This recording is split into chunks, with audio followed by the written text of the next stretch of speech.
নমস্কার বন্ধুরা, আমার এই ছোট্ট চ্যানেলে আপনাদের সবাইকে স্বাগতম। আমি আজকে আপনাদের এই গরমের উপযোগী একটা দারুণ স্বাদের রেসিপি করে দেখাবো। আশা করি এই রেসিপিটা দেখার পর আপনাদের ভালো লাগবে। তো রেসিপিটা করার জন্য দেখতে পাচ্ছেন এখানে আমি একটা তেলাপিয়া মাছ কেটে ধুয়ে পরিষ্কার করে নিয়েছি। এখন এর মধ্যে দিয়ে দিচ্ছি স্বাদ মতো নুন আর হলুদের গুঁড়ো। এবারে নুন হলুদ দিয়ে এই মাছগুলো খুব ভালো করে মাখিয়ে নিতে হবে। তো এই যে দেখুন, মাছ কিন্তু খুব ভালো করে মাখানো হয়ে গেছে। এখন এই মাছগুলো আমি ভেজে নেব।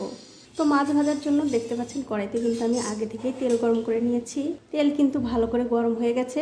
তো মাছ ভাজার আগেই আমি এখানে কিছু ডালের বড়ি দিয়ে ভেজে নেব। তো এই যে বড়িগুলো কিন্তু খুব সুন্দরভাবে ভাজা হয়ে গেছে। এখন এগুলো আমি তুলে নিচ্ছি। এবারে ওই তেলের মধ্যেই দিয়ে দিচ্ছি মাছ।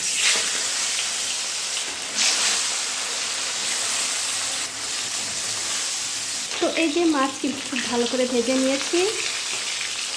এখন এই মাছগুলো আমি তুলে নিচ্ছি। মাছগুলো তুলে নেবার পর ওই তেলের মধ্যে দিয়ে দিচ্ছি দুটো তেজপাতা আর একটু গোটা জিরা। এবারে তেলের সঙ্গে তেজপাতা আর জিরাটা ভালো করে ভেজে নিয়ে এর মধ্যে দিয়ে দিচ্ছি কটা চেরা কাঁচা লঙ্কা।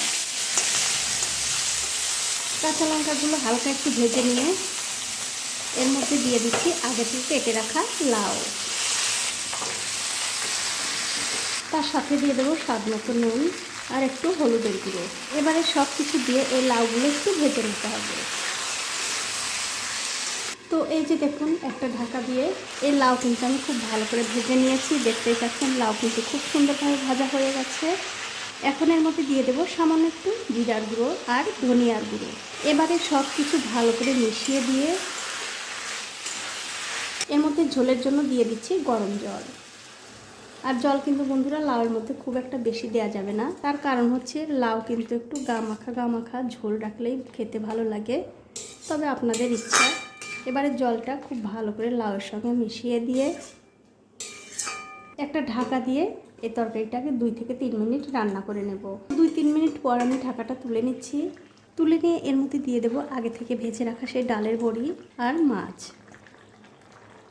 তারপর সব কিছু একটু হালকা হাতে মিশিয়ে দিয়ে আবারও ঢাকা দিয়ে 8 থেকে 10 মিনিট আমি এই তরকারিটা রান্না করে নেব। তো 10 মিনিট হয়ে গেছে, ওপর থেকে আমি ঢাকাটা তুলে নিচ্ছি। আর দেখুন তরকারিটাও কিন্তু খুব সুন্দরভাবে হয়ে গেছে।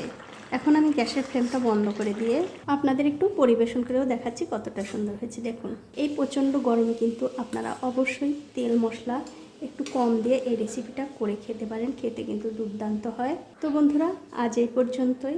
দেখা হবে অন্য কোনো নতুন ভিডিও নিয়ে।